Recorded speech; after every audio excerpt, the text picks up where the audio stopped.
अस्सलाम वालेकुम। क्या हाल चाल है सब लोगों के? ठीक ठाक, सब खैरियत है? अच्छा यार, first of all I feel sorry for them who lost their account yesterday while trading in gold. बात यह है कि मैं कल सुबह जब मार्केट डिप ले गई थी एशियन सेशन के अंदर, तो मैंने अपने ग्रुप पे उस वक्त भी ये बात एडवाइस की थी कि यार संभल के, फ्राइडे भी है, मैनिपुलेशन आप लोगों को पता है कैसी होती है, और गोल्ड है, कुछ भी कर सकता है। और वो शाम में उसने किया, ऑल्दो के नंबर सारे जितने भी आए वो डॉलर को स्ट्रॉन्ग करने के लिए बहुत अच्छे थे, लेकिन गोल्ड ने वो रिएक्शन नहीं दिया, और DXY इवन वो रिएक्शन नहीं दे पाया जो उसको देना चाहिए था। खैर, अब बात यह है कि over trading without SL trading, तो फिर ये मसले मसाइल आपको फेस करने पड़ेंगे।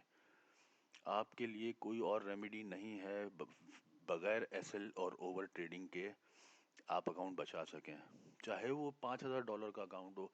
देखें, जब प्राइसेस आपके अगेंस्ट में मूव करती हैं तो फिर आपकी उंगलियों को कंट्रोल नहीं रहता। एक दफ़ा आप इन हो गए और आपकी फेवर से हट गई मार्केट, तो आप जब तक के चांसेस लेते हैं जब तक आपके पास अकाउंट में पैसे पड़े हुए होते हैं।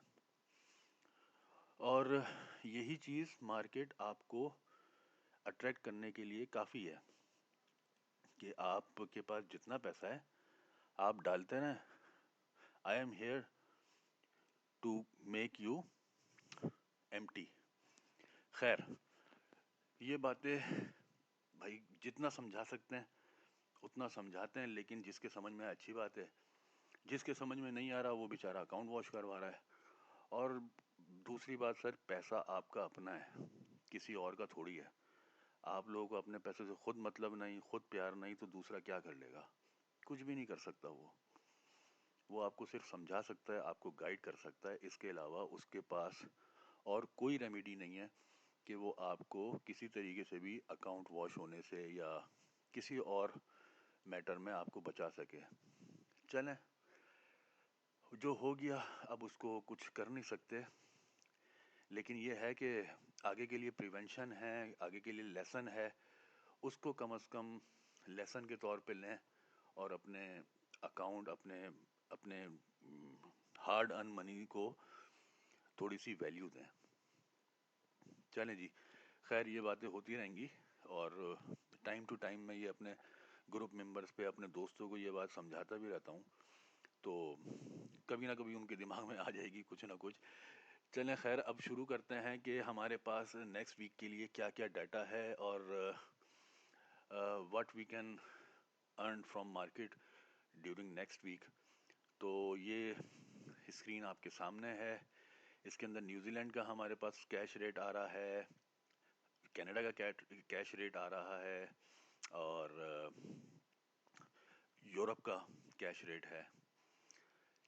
ये कोई इतना मैटर करते नहीं है, आपको पता है कि यूएस, मैं कल ग्रुप पे भी दूसरे ग्रुप पे भी सुन रहा था कि डॉलर को वीक करने के लिए ब्रिक्स और ब्ला ब्ला, कुछ भी नहीं होगा, nothing will happen, dollar is always king. तो अभी तो कुछ नहीं हो रहा। खैर, चलें जी, हमारे पास जो यूएस डाटा है वो कोर सीपीआई है इस वीक में, और पीपीआई है, और एक दो स्पीचेस हैं। इसके अलावा एफओएमसी के मिनट्स हैं, जो लास्ट एफओएमसी हुई है उसके मिनट्स भी हमारे पास आएंगे 10 अप्रैल को। ये जो हमारे पास मेगा न्यूज़ हैं वो यूएस के हवाले से यही हैं, कोर सीपीआई, कोर पीपीआई। अच्छा, 30 इयर्स बॉन्ड ऑक्शन भी है, ओके, ठीक है जनाब। और लास्ट में बिल्कुल वीक के वो कंज्यूमर सेंटिमेंट्स, वो मंथली सारी चीज़ें हैं, वो आती रहेंगी वीक में, लेकिन जो मेजर न्यूज़ हैं वो कोर सीपीआई एंड पीपीआई और एफओएमसी मिनट्स। तो चलें, लेट्स स्टार्ट फ्रॉम डीएक्सवाई। तो डीएक्सवाई की जो हमने लास्ट वीक जो बात की थी वो सब आप लोगों को बताने की ज़रूरत नहीं है कि DXY कहाँ से स्ट्रांग होना शुरू हुआ। ये मार्च 12 है, ये यहाँ से CPI आई थी, उसके बाद उसने जो पंप लिया है, फिर PPI, फिर कंज्यूमर सेंटीमेंट, यहाँ पे FOMC आई हुई थी जिसकी वजह से थोड़ा सा डिप लिया था इसने। इसके बाद यहाँ पे कंज्यूमर कॉन्फिडेंस आया था, थोड़ा सा डिप ले लिया था और फिर दोबारा वही सब चीज़ें। तो सर ये H4 पे इसका चैनल है, असेंडिंग चैनल है। अपने चैनल को टेस्ट करके दोबारा इसने पंप लिया। ये कल की न्यूज़ है जिसकी वजह से स्पाइक आई थी और उसके बाद फिर इसको जो मैं अजम्पशंस जो मेरी थी वो ये थी कि dollar can move above 105 yesterday, क्योंकि जो नंबर्स आए थे वो बहुत ही फेवरेबल थे डॉलर के लिए। लेकिन वो पता नहीं किस वजह से क्या हुआ। अब वो जब चीज़ें अनवील होंगी तो पता लगेगा डॉलर को वीक क्यों किया किया गया। तो ये सब चीज़ें तो हम देखते ही रहेंगे, लेकिन बात ये है कि dollar is in bullish format, ये जहन में रखें। और it can go up to 106.5 106.7। I am still believing that जो FOMC के जो स्पीच आई थी पावल की लास्ट वीक में, उसके अंदर क्लियर साइन है, क्लियर साइन है कि क्वार्टर 4 से पहले तो रेट कट नहीं हो रहा। ये तो फेड चेयरमैन ने खुद कह दिया है। इसके अलावा जो उनके मेंबर्स वगैरह स्पीच करते हैं उनकी अभी हम बात नहीं कर रहे। उसके अंदर कुछ वोटिंग मेंबर्स होते हैं, कुछ नॉन वोटिंग मेंबर्स होते हैं, तो उनकी इम्पोर्टेंस थोड़ी सी डेविएट करती है, उस पर हम बात नहीं करते। लेकिन पावल ने जो कहा है उसके ऊपर हमें बिल्कुल बिलीव है कि they can push dollar until 106 107 very easily. तो हमारे पास अब सितंबर तक का चांसेस हैं। अक्टूबर में जाके रेट कट होंगे, उसके अगेंस्ट में हम डॉलर की जो स्ट्रांगनेस है और उसकी वीकनेस है उसके अगेंस्ट जो पेयर्स चलते हैं उन पे हमें ट्रेडिंग में आसानी हो गई है। तो ये DXY का चार्ट है, चैनल की सपोर्ट से दोबारा इसने रिस्पेक्ट करके ले ली है। इसके पास अब जो मेन हर्डल है वो 104.5 ले लें। ये थोड़ी सी रिग्रेशंस आ जाती हैं, इसकी वजह से थोड़ा सा उसमें डेसिमल में फ़र्क आता है। ग्रुप के ऊपर वीडियो में मैं इसलिए कह रहा हूँ कि भाई ये पिन पॉइंट एक्यूरेसी किसी के पास नहीं हो सकती। एक जनरल ओवरव्यू है, इसके अंदर डेसिमल की गलती को बर्दाश्त कर लिया करें। कुछ लोगों ने कंप्लेन भी की थी कि यार आपने रेट ये दिए थे और ये यहाँ से यार 20-30 पिप्स का मार्जिन तो दिया करें, इतना तो मार्जिन दिया करें। खैर 104.5 की सपोर्ट है, इस पे इसने रिजेक्शन यहाँ से ले ली है। 104.8 को टच करना था लेकिन कर नहीं पाया, वो वहाँ पे भी एक इसकी एक रेजिस्टेंस लाइन है और इस चैनल को ब्रेक करने के लिए 105.2 105.1 से ऊपर की क्लोजिंग इसके लिए बहुत ज़रूरी है। तो for further upside till 106 and then 107। तो जनाब ये DXY की H4 की कहानी है। इसके बाद हम अगर बात करें इसकी डेली की, तो डेली में भी सर असेंडिंग चैनल में ही है और चैनल की आप देख रहे हैं किस तरीके से रिस्पेक्ट कर रहा है ये। अपसाइड और down side both side respect कर रहा है। ऑल्दो कि यहाँ पे इसने चैनल को ब्रेक किया था लेकिन वेरी नेक्स्ट कैंडल उसने फौरन अपने चैनल के अंदर दोबारा फॉल किया और उस चैनल को रिस्पेक्ट कर रहा है। अब दोबारा यहाँ पे चैनल का बॉटम इसने टेस्ट किया है, उसके बाद दोबारा इसने अपना move for further upside start लिया था। लेकिन डे की क्लोजिंग फिर भी आप ये कह लें कि इन्वर्टेड हैमर के तौर पे हुई है, जो इतनी अच्छी नहीं है। खैर, लेकिन डाटा के हिसाब से जो डाटा आया है और अब जो डाटा CPI और PPI आना है उस पे बड़ी इसकी क्लियर डायरेक्शन हमें पता लग जाएगी कि इसको किस तरह मूव करना है। तो ये था जनाब DXY। अब आप लोग जिसके अंदर अकाउंट वॉच करते हैं उसकी बात कर लेते हैं। तो सबसे पहले हम मंथली चार्ट देखते हैं। मंथली चार्ट में क्या है? मंथली चार्ट भाई इसमें क्लियर साइन है 2072 2075, ये वाला जो एरिया था, ये अगर हम आफ्टर कोविड या ये कह लें कि कोविड के फ़ौरन बाद का जो पीरियड स्टार्ट हुआ था वहाँ पे एक हाई लगा, रिग्रेशन आया, वहाँ फिर इसने 2002 में दोबारा इसको टेस्ट किया, रिजेक्शन आई। इसके बाद 2003 में दोबारा टेस्ट किया इसने, तीसरी बार रिजेक्शन आ गई। फोर्थ टाइम इसने ऑल टाइम हाई लगाया और फोर्थ टाइम इसने इसको ब्रेक किया। ये पिक्चर क्लियर है, इसको कुछ डिफाइन करने की इससे ज़्यादा ज़रूरत है नहीं वैसे तो। मंथली के अंदर आपके पास आप देखें कि आपके पास जो पहली जो रेजिस्टेंस अब बन के थी वो अब रेजिस्टेंस तो खैर अब कोई है ही नहीं। रेजिस्टेंस का तो मतलब ये है कि आप घर की छत पे खड़े हैं और आसमान को मेजर करने के चक्कर में लगे हुए हैं, तो अभी रेजिस्टेंस तो कोई है ही नहीं। हमारे पास सपोर्ट के लेवल्स कुछ हो सकते हैं, रेजिस्टेंस कुछ भी नहीं है। तो सपोर्ट अब जो मंथली बेसिस पे बन रही है वो 2230 का एरिया ही बन रहा है, और इसके अलावा इसके अंदर कुछ डिस्कस करने के लिए बचा नहीं है। वीकली देखें इसका, तो वीकली के अंदर भी कुछ ज़्यादा कुछ कहने को रहा नहीं है यार, ये सारी चीज़ें वही चल रही हैं। देखें वीकली में भी यही है, सॉरी, वीकली में भी यही है कि पहली जो इसको वीक की सपोर्ट मिलनी है वो 2230 का एरिया है। उसके बाद फर्दर जो वीक के अंदर प्रोसेस होगा, जो भी डायनेमिक्स चेंज होने हैं, उसके बाद नए लेवल्स निकल के आएंगे। फिलहाल वीकली सपोर्ट, फर्स्ट सपोर्ट जो है वो 2230 है, इसके अलावा नहीं है। अच्छा, ये वीकली है, डेली के ऊपर सीन कुछ चेंज होते हुए नज़र आ रहे हैं। अगर हम डेली की बात करें तो डेली के अंदर देखें, ये कुछ मार्किंग मैंने करी थी।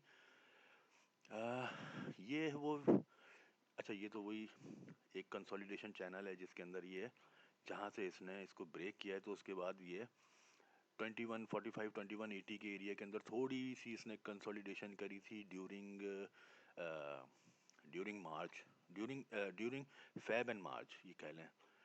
तो वहाँ पे इसने जो कंसोलिडेशन की है थोड़ी सी वो है। इसके बाद जनाब अब डेली के ऊपर कुछ सपोर्ट्स निकल के आ रही हैं जो हम कंसीडर कर सकते हैं। पहली सपोर्ट तो वही है, कल जो इसने ब्रेक किया अपना एरिया 2303 2302 का, वो वाला एरिया पहली सपोर्ट है। देन 2280 और 2250, ये कुछ सपोर्ट्स हैं जो प्ले हो सकती हैं नेक्स्ट वीक में। ऑल दो बार बार कह रहा हूँ कि रेजिस्टेंस हमारे पास कुछ नहीं है, रेजिस्टेंस के लिए कहीं पे भी जा सकता है ये, लेकिन ये कुछ मार्किंग्स हैं जिनके ऊपर हम देख सकते हैं यार सेलिंग। अब बात यह है कि ट्रेंड इतना बुलिश है, इतना बुलिश है, इसके अंदर रिट्रेसमेंट सेल ही निकल सकती है बस, अगर आप लेना चाहें तो। अ, वरना बाइंग इस लेवल पे क्या कहें, कुछ कह ही नहीं सकते। लेकिन H4 के ऊपर हमें कुछ ऐसे साइंस मिले हैं जिसके ऊपर हम कुछ बाइंग साइड को देख सकते हैं। और लेकिन उसके अंदर भी यही है कि इतना रिस्की यहाँ पे हो जाएगा कि हमें एसएल बहुत ही टाइट रखना है। चलें जी, H4 देख लेते हैं। H4 पे क्या है, मैं जल्दी जल्दी वीडियो बना रहा हूँ क्योंकि आज मुझे बहुत सारे पेयर्स कवर करने हैं और वीकली ही बनती है, डेली का मेरे पास तो भाई कोई टाइम होता नहीं है, इस वजह से मैं वीकली ही कर सकता हूँ।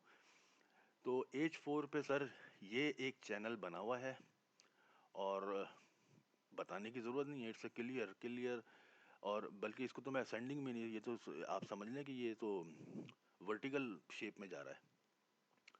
ये चैनल है सर, इस चैनल को आप देख लें, जब जब इसने बॉटम पे टेस्ट किया है तो उसके बाद पंप इसका देखें कितना आया है। अब लास्ट कल जो हुआ वो ये चैनल का, अच्छा ये सारी मैंने पिक्चर्स पहले से सेव की हुई हैं, मैं ऑनलाइन बता नहीं पा सकता क्योंकि हर टाइम फ्रेम के ऊपर फिर अलग से पूरा पैटर्न वगैरह डिज़ाइन करना पड़ता है, इस वजह से टाइम बहुत ज़्यादा कंज्यूम हो जाएगा। तो ये पहले से मैंने ड्रॉ किया था। इसके अंदर देखेंगे जो इसका कल जो चैनल का टॉप था वो 2330 टेस्ट हुआ है और उसके बाद थोड़ी सी रिजेक्शन ली है इसने। ऑल्दो कि ये H4 पे तो आपको दिख रहा है कि ये हैमर बनी हुई है, लेकिन अगर इसको देखें 2330 के बाद इसने 2322 तक की रिजेक्शन ली थी, जो ये विक लगी हुई है। उसके बाद इसने क्लोजिंग फिर वो, अगर डेली पे देखेंगे तो ये मारूबूजो ही लगेगी, मारूबूजो ही है, बल्कि $1 का फ़र्क है, कोई फ़र्क ही नहीं है वो तो हाई से और क्लोजिंग में। तो सर अब ये सीन है कि H4 के स्ट्रक्चर पे इसको हम, अगर हमें 2297 के आसपास कहीं मिलता है, 2297 आप लोगों को याद होगा कि ड्यूरिंग वीक 2297 ये एक ऐसा एरिया था जिसको इसने थर्सडे वाले दिन रिस्पेक्ट किया था और पूरे दिन रिस्पेक्ट करके इसने 2297 को ब्रेक नहीं किया था। देन फर्दर इसका जो नेक्स्ट टारगेट था तो 2285 था, वो मैंने चार्ट आवरली बेसिस पे मैं शेयर कर रहा था। तो 2285 का नेक्स्ट एरिया था, वो भी रिस्पेक्ट हुआ था, लेकिन फिर वो थर्सडे को ही ये 2302 लगा के इसने रिजेक्शन ली थी और फिर एक लंबी विक मारी थी, वो सब कहानी आपको पता है। तो अब हमारे पास H4 पे स्ट्रक्चर जो है उसके अंदर हम ये देख सकते हैं कि 2297 पे अगर कहीं फॉर्मेशन बनती है इस चैनल को देखते हुए, तो हम बाय ट्राई कर सकते हैं विद स्ट्रिक्ट एसएल। और एसएल क्या होगा ये डिपेंड करता है उस वक्त जिस वक्त ये ट्रेडिंग आवर्स होंगे हमारे पास। तो उसका एसएल मेरे ख्याल में 2292 2290 यही बनना चाहिए, इससे ज़्यादा बनेगा नहीं। वो डिपेंड करता है कि मार्केट कंडीशंस उस वक्त क्या है, तो वो उस हवाले से उसी वक्त अपडेट करेंगे। जैसे ग्रुप पे जो अपडेट आती हैं, जो भी लाइव चार्ट उस वक्त कैंडल्स फॉर्म कर रहे होते हैं, उसके हिसाब से फिर काम हो रहा होता है। जनाब ये था गोल्ड।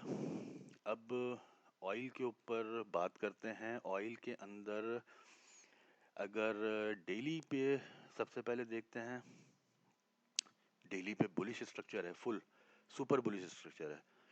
तो हमारे पास डेली पे, अच्छा सॉरी, मैं अगर इसको पहले हम चल दें वीकली पे चल देते हैं तो ज़्यादा अच्छा रहेगा। वीकली से आप लोगों को ज़्यादा अच्छा आइडिया मिल जाएगा कि हम कहाँ जा सकते हैं। क्या हो गया?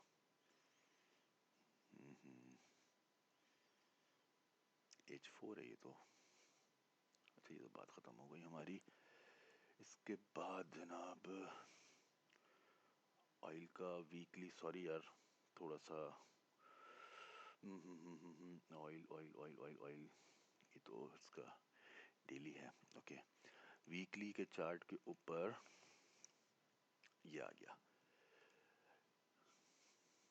ओहो, गोल्ड क्यों खुल रहा है ये? ऑयल का वीकली,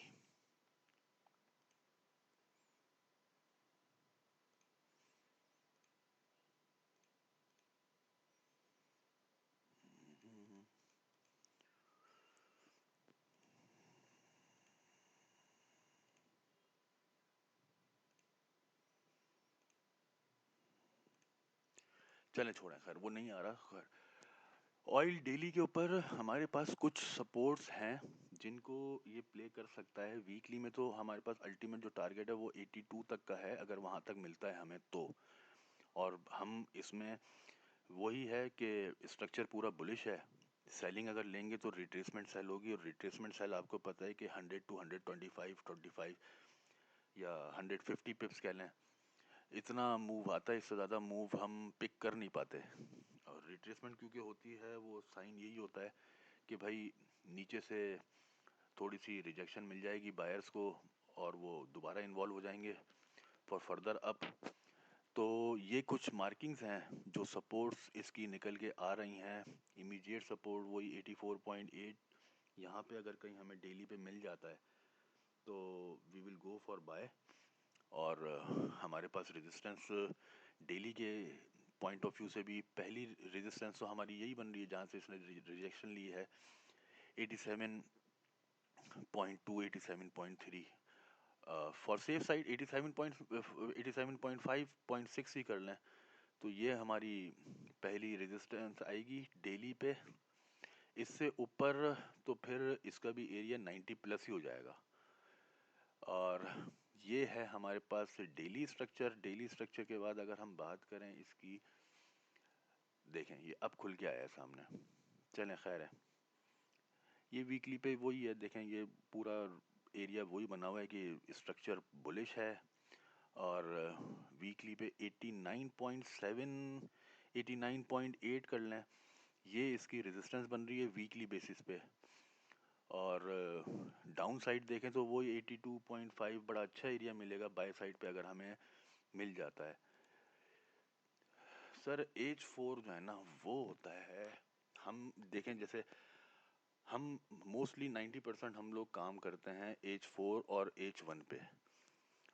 आप लोगों में से बहुत कम होंगे जो स्विंग ट्रेड की तरफ जाते होंगे या लंबा होल्डिंग के लिए जाते होंगे, वरना सब के सब डे ट्रेडिंग में ही पैसा कमा के निकलना चाहते हैं तो एज 4 का स्ट्रक्चर आपके सामने है। चीज़ें बुलिश हैं सारी। चैनल ये बना हुआ है, इस चैनल को कल फ्राइडे वाले दिन इसने ब्रेक करने की कोशिश की थी, लेकिन एज 4 की जो नेक्स्ट कैंडल बनी है वो पूरी इनगल्फ हुई हुई है। पूरी तो नहीं कहेंगे, 98% 97% इनगल्फ हुई हुई है। कह सकते हैं प्रॉफिट टेकिंग हुई होगी, या वीकली इसकी क्लोजिंग थी, उसको मैनेज करने के लिए ये इस लेवल पे आया। तो ये स्ट्रक्चर जो है एज 4 के ऊपर, इसमें भी ये देखें सपोर्ट्स वही निकल के आ रही हैं। 85.2 अगर एज 4 पे मिलता है, यहाँ पे हम बाय ट्राई कर सकते हैं। छोटा एसएल बनेगा 84.8 का, जो नया जो लेवल निकलेगा वहाँ से बाय ट्राई कर सकते हैं। फर्दर डाउन आता है 84 का लेवल है, फिर वो अल्टीमेट चैनल का जो बॉटम है वो वीकली बॉटम भी है 82.8 82.6, यही एरिया बनेगा इसका भी एज 4 के ऊपर। फिब लेवल अगर अप्लाई करें इसके ऊपर, फिब लेवल ये स्क्रीन मैंने ख़ास तौर पे ली थी कि फिब लेवल ऑयल के ऊपर बहुत अच्छे तरीके से प्ले होता है। तो इसको अगर हम देखें, एज 4 का स्ट्रक्चर जहाँ से इसने बुलिशनेस अपनी ली है, वो यहाँ से अगर हम इसको अप्लाई करते हैं तो हमारे पास देखें एरिया वही निकल के आ रहा है 82.6, 50%। और फिर गोल्डन पॉकेट तो आपको पता है कि किस तरीके से प्ले होती है। अगर इस एरिया में कहीं मिल जाता है तो बहुत ही अच्छी बाय मिल सकती है, और वो बाय भी हमारी 200 250 पिप्स की हो सकती है, क्योंकि गोल्डन पॉकेट पे चांसेस 95% ऑयल के अंदर यही होते हैं कि गोल्डन पॉकेट को जब रिस्पेक्ट करता है उसके बाद फिर ये जो मूव लेता है तो उसके अंदर आपको 200 250 पिप्स तो कहीं जाते नहीं है ऑयल के अंदर। यही आपको उसके अंदर करना है। एच वन के अंदर, एच वन के स्ट्रक्चर पे भी अगर आप फिब लेवल को अप्लाई करके देखते हैं तो मोर और लेस पिक्चर्स वही आ रही हैं सारी, कि 50% कहाँ आ रहा है, वही 85.6 का एरिया है एच वन पे भी। गोल्डन पॉकेट अगर ये मिल जाती है, फिर ये तो टाइम टू टाइम आपको पता है कि वो चीज़ें ग्रुप के ऊपर अपडेट होती रहती हैं। लेकिन ऑयल इज़ समथिंग, मैं इसको कैसे कहूँगी, मतलब ऑयल के अंदर लेवल्स क्या बात है, लेवल्स आपके पास नोन है तो आपको ट्रेड लेने में आसानी है। पता नहीं वो गोल्ड के अंदर पता नहीं लोगों को क्या अट्रैक्शन है कि उसके अंदर घुस जाते हैं जिसके लेवल्स आगे के पता ही नहीं है। भाई जिसके अंदर लेवल्स पता है उसके अंदर काम कर लो यार। उसके अंदर आपको जब पैसे मिल रहे हैं, ये लोगों ने पता नहीं कसम खा ली है कि उनको जो काम करना है गोल्ड में ही करना है और लॉस भी करना है, उसके बावजूद फिर करना है उसके अंदर। खैर, सबकी अपनी अपनी मर्जी है। हमारा काम बताना और अच्छी एडवाइस देना, मानना ना मानना आपका काम। ये बातें मैं खैर नेगेटिव, मेरी बात करने का मकसद होता नहीं है, लेकिन मुझे बहुत ज़्यादा पिंच हुआ हुआ है। ग्रुप, व्हाट्सएप ग्रुप पे मुझे बहुत ज़्यादा पर्सनल में पिंच किया है लोगों ने। इस वजह से मुझे थोड़ा सा मेरे लहजे के अंदर आज थोड़ी सी आपको तलखी दिख रही होगी। खैर, अच्छा, मज़े की बात ये है कि जिनके लिए मैं कह रहा हूँ वो ये बात सुन भी रहे होंगे, उनको मैंने वैसे पर्सनल में भी यही बातें की हैं। अगर बुरी लग रही है तो मैं सॉरी कर रहा हूँ, लेकिन सर कुछ बातें हैं जो सच हैं, आप लोग समझें तो ज़्यादा बेहतर है। पैसा आपका है, मेरा नहीं है। आप मेरे पैसे से ट्रेड नहीं कर रहे, आप अपने पैसे से ट्रेड कर रहे हैं। लॉस कर रहे हैं, प्रॉफिट कर रहे हैं, उससे सब आपका अपना है, मेरा कुछ भी नहीं जा रहा। मेरा काम सिर्फ यही है, मुझे आधे घंटे 1 घंटे की वीडियो बनानी है। आप लोग लॉस करेंगे, आप लोग प्रॉफिट करेंगे, जो भी करेंगे, खुशी और दुख दोनों आपका है, मेरा कुछ नहीं है इसके अंदर। मैं जो काम करूँगा वो उसके अंदर मेरा अपना शामिल होगा, जो भी इमोशंस होगा। मैं अफसोस कर सकता हूँ आप लोगों के साथ, जो मेरे क्लोज फ्रेंड्स हैं उनके साथ अगर कुछ होता है, उनके साथ मैं उनको डांट पीट सकता हूँ, लेकिन सबकी अपनी मर्जी है, किसी को कुछ कह नहीं सकते। चलें जी, करेंसी पेयर्स पे बात करते हैं। करेंसी पेयर्स के अंदर अच्छा ये मैं आपको बताऊं, कुछ दोस्त ऐसे हैं जिन्होंने गोल्ड का ऑल्टरनेट मुझे भी बताया और ख़ुद भी उसमें ट्रेड करते हैं।